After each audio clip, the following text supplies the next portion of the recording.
अस्सलामुअलैकुम दोस्तों, मेरा नाम है वकास हैदर और आप देख रहे हैं हैदर टीवी। दोस्तों, दुनिया के हर मुल्क की ताकत इसकी मिलिट्री पर मुनहसर होती है। अगर फ़ौज ताकतवर हो तो कोई भी मुल्क इससे लड़ना पसंद नहीं करता। दुनिया के हर शोबे की तरह फ़ौज के डिपार्टमेंट में भी कुछ खराबियां हो जाती हैं, लेकिन आज की इस वीडियो में मैं आपको अमेरिकन मिलिट्री में की जाने वाली सबसे महंगी तरीन गलतियों के बारे में बताने जा रहा हूँ। तो शुरू करते हैं अपना काउंटडाउन। सब्सक्राइब करें हैदर टीवी को और बेल आइकन को दबाएं इंफॉर्मेटिव वीडियो सबसे पहले देखने के लिए। Number 8, blue devil airship. दोस्तों, अफगानिस्तान और अमेरिका की जंग के दौरान अमेरिका के एयरफोर्स डिपार्टमेंट ने एक मैसिव एयरशिप डेवलप किया था। इस एयरशिप का काम डाटा को 12 ऑनबोर्ड सेंसर से कैप्चर करके फौज तक पहुंचाना था। इसके अलावा इस शिप में advance spy technology, listen devices, day and night video cameras, communication devices और सर्वेलेंस सिस्टम भी लगाया गया था। इसमें एक ऑन बोर्ड कंप्यूटर था जिसमें डाटा को एनालाइज करके सेव किया जाता था और इसे एक एक्सपर्ट एनालिस्ट तक पहुंचाया जाता था। इस एयरशिप को सबसे पहले 14 अक्टूबर 2011 में उड़ाया गया था, लेकिन ये एयरशिप उड़ा ही नहीं, ये पहली फ्लाइट में ही फेल हो गया था और ये आज भी नॉर्थ कैरोलिना में मौजूद एक फौजी गोदाम में पड़ा सड़ रहा है। इस एयरशिप को बनाने में 211 मिलियन डॉलर से भी ज्यादा का खर्चा हुआ था, जो कि पूरा का पूरा ही वेस्ट हो गया। Number 7, fighting vehicle. दोस्तों, इसको एडवांस असॉल्ट व्हीकल भी कहा जाता है। ये टैंक 1999 में अमेरिका की नेवी के लिए डिजाइन किया गया था। ये 38 टन का एक स्विमिंग टैंक था जिसे जनरल डायनामिक नामी कंपनी ने बनाया था। ये एक लैंड व्हीकल थी जिसे फाइटिंग टैंक में भी बदला जा सकता था और इसे पानी में भी चलाया जा सकता था। ये टैंक डेवलप हो रहा था, लेकिन इसके टेस्ट रिजल्ट्स कुछ खास अच्छे नहीं थे और इसे बनाने पर बहुत ज्यादा खर्चा हो रहा था। इस टैंक को 2015 में लॉन्च किया जाना था, लेकिन 2011 में ही secretary of defence Robert Gates ने ये प्रोजेक्ट कैंसिल कर दिया क्योंकि इसे बनाने पर हद से ज्यादा खर्चा हो रहा था और यूएस आर्मी इसे अफोर्ड नहीं कर सकती थी। इसीलिए ये प्रोजेक्ट रोक दिया गया। इस टैंक को बनाने पर 3 बिलियन डॉलर से भी ज्यादा लग चुके थे, जो कि पूरे ही वेस्ट हो गए और ये आज भी गोदाम में पड़ा जंग खा रहा है। Number 6, C-27J aircraft. दोस्तों, 2007 में अमेरिकी एयरफोर्स में ज्वाइंट कार्गो प्रोग्राम के तहत CG-27J एयरक्राफ्ट ऐड करने का फैसला किया गया। सितंबर 2008 में यूएस एयरफोर्स ने अपना पहला CG-27J जेट रिसीव किया।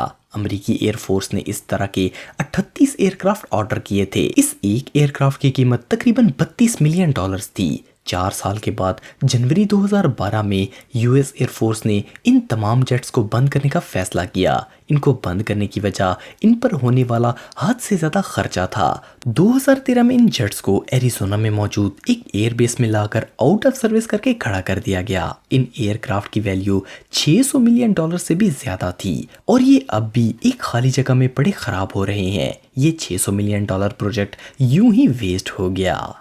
Number 5, agent orange. दोस्तों, एजेंट ऑरेंज एक हाईली टॉक्सिक मटेरियल था जो कि अमेरिकी फौज ने वियतनाम से जंग के दौरान इस्तेमाल किया था। इसका मकसद एयरक्राफ्ट्स को तबाह करना और नॉर्थ वियतनाम आर्मी के जंगलात को तबाह करना था।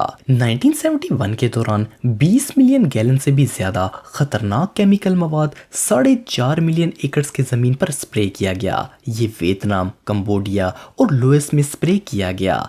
एजेंट ऑरेंज को खतरनाक केमिकल से तैयार किया गया था। इस ऑपरेशन में ये एजेंट ऑरेंज तकरीबन 20 मिलियन गैलन्स इस्तेमाल हुआ। इसकी वजह से बहुत सी सीरियस हेल्थ प्रॉब्लम्स शुरू हो गईं और इससे न सिर्फ वियतनाम के लोगों को नुकसान पहुंचा, बल्कि वहां मौजूद यूएस के फौजी भी बुरी तरह मुतासर हुए। इससे पैदा होने वाली बीमारियों में birth effect, cancer, neurological problems और अनगिनत बीमारियां शामिल थीं। 1980 में 300 लोगों ने सुप्रीम कोर्ट में यूएस गवर्नमेंट पर केस कर दिया क्योंकि एजेंट ऑरेंज की वजह से यूएस के फौजियों और उनकी फैमिलीज पर बहुत ज्यादा बुरा असर पड़ा था और वो बीमारियों का शिकार हो गई थी। अमेरिका को इनसे सेटलमेंट में 300 मिलियन डॉलर से भी ज्यादा पैसा खर्च करना पड़ा। नंबर 4, 1968 टोले एयरबेस क्रैश। दोस्तों 21 जनवरी 1968 को एक American B-52 bomber nuclear weapon के साथ नॉर्थ वेस्टर्न सी में क्रैश हो गया। इसमें 4 न्यूक्लियर वारहेड्स मौजूद थे। ये जिस जगह क्रैश हुआ वो दुनिया की सबसे फ्रीज तरीन जगहों में से एक है और वो डेनमार्क के करीब है। इस क्रैश की वजह यूएस आर्मी के चंद ऑफिसर थे जिनकी छोटी सी गलती की वजह से ऐसा हुआ था। ये अमेरिका की एयरबेस से 700 मील दूर क्रैश हुआ था। डेनमार्क और यूएस की न्यूक्लियर फ्री जोन पॉलिसी के तहत ऐसा नहीं होना चाहिए था क्योंकि इसमें खतरनाक हाइड्रोजन बॉम्ब्स थे। खुशकिस्मती से ठंडी जगह होने की वजह से बॉम्ब ब्लास्ट नहीं हुए, लेकिन फिर भी इसमें खतरनाक न्यूक्लियर मवाद था। इस हादसे में बहुत सा न्यूक्लियर मवाद रिलीज भी हुआ। डेनमार्क ने इस पूरे एरिया को फौरन क्लीन करने की डिमांड की। इस पर अमेरिका का कई मिलियन डॉलर्स का खर्चा हो गया और इन 4 न्यूक्लियर वारहेड्स में से एक हथियार आज तक नहीं मिला। Number 3, bikini atoll experiment. दोस्तों 1946 और 1958 के दरमियान में अमेरिकी फौज ने एक मार्शल आइलैंड बिकिनी एटॉल पर 23 न्यूक्लियर डिवाइसेस डेटोनेट किए। इस आइलैंड पर रहने वाले लोगों को करीब मौजूद आइलैंड पर भेज दिया गया और इन्हें कहा गया कि एक्सपेरिमेंट के बाद इनको वापस ये जगह दे दी जाएगी, लेकिन जैसा सोचा गया था ऐसा नहीं हुआ। ये आइलैंड बुरी तरह तबाह हो गया और इस जगह पर कुछ भी उगाना पॉसिबल नहीं था। न्यूक्लियर टेस्ट की वजह से यहाँ की ज़मीन बुरी तरह तबाह हो गई थी और यहाँ इंसान का रहना तक मुमकिन नहीं था।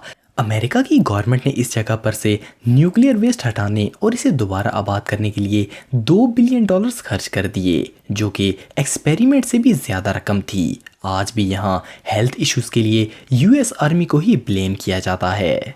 Number 2, chemical waste. दोस्तों 1987 में अमेरिका की नेवी के एक बेस कैंप लूजन के पानी में खतरनाक और जहरीले केमिकल शामिल हो गए। इस कैंप में रहने वाले फौजी और उनकी फैमिलीज यही पानी पीती थी। ये पानी 3000 गुना तक नॉर्मल पानी से खतरनाक था। इस पानी में 70 किस्म के जहरीले टॉक्सिन शामिल थे।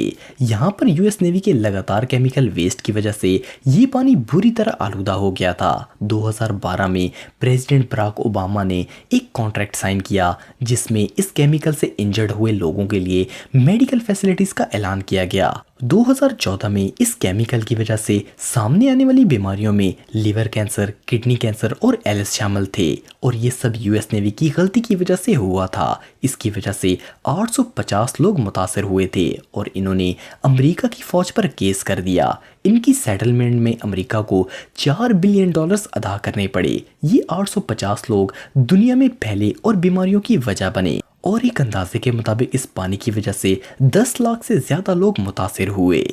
Number 1, future compact system. ये एक कॉम्पैक्ट व्हीकल थी जिसे 2003 में लॉन्च किया गया था। इस FCS व्हीकल को यूएस के लिए मॉडर्न तरीके से डेवलप किया गया था, लेकिन इस व्हीकल का बैटलफील्ड रिजल्ट बहुत ही बुरा था। इस व्हीकल की डेवलपमेंट पर जितना खर्चा आया था इसके रिजल्ट्स बिल्कुल नील थे और इसकी डेवलपमेंट को 2009 में रोक दिया गया था क्योंकि ये प्रोजेक्ट बुरी तरह फेल हो गया था। इस फ्यूचर कॉम्पैक्ट सिस्टम व्हीकल को बंद कर दिया गया। इसको बनाने पर अमेरिकी फौज का $18 बिलियन का खर्चा हुआ था जो कि पूरा ही वेस्ट हो गया। तो दोस्तों आज के लिए इतना ही। आपको ये वीडियो कैसी लगी कमेंट बॉक्स में मुझे ज़रूर बताइएगा और मज़ीद इन्फॉर्मेटिव वीडियोस के लिए हमारा चैनल ज़रूर सब्सक्राइब करें और बेल आइकन को भी ज़रूर प्रेस करें ताकि आपको हमारी लेटेस्ट वीडियोस की नोटिफिकेशंस मिलती रहें। आज के लिए इतना ही दोस्तों, नेक्स्ट वीडियो तक के लिए इजाज़त दें। अल्लाह हाफिज़।